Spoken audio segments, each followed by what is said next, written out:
Everyone, this is a little tutorial on how to use the PHET simulation if you're not really sure where to start. So when you first get to the website, and I'll just refresh the page to show you what you should see when you first get to the website. All right, so it might take a minute to load here.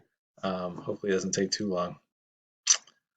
Oh boy, there we go. Okay, so we have four windows here. You want to choose the second one here that says motion.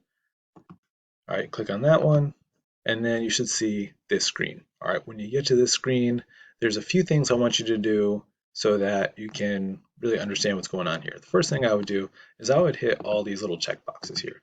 And what you'll notice is that a bunch of numbers show up on the screen. So we can see a speed, we can see different numbers here, like 50 kg, 40 kg. Remember, that means kilograms, so we know the mass of a lot of these objects, except for this one. All right, so then you could just start playing with it. You take this little guy and you can change how much force he pushes with on the box. So you can hit this little button and it'll go up by 1 Newton.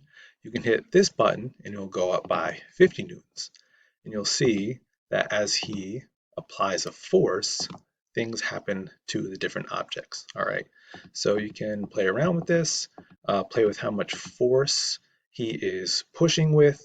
You can hit reset and it will reset and you back where you are. All right, again, I would click all the little check boxes here, and then you can do other things. You can take objects away, you can add objects, you can put objects on top of each other.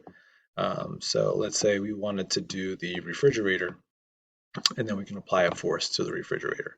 All right, we can kind of see that things are happening. It is moving. We are getting some change in speed.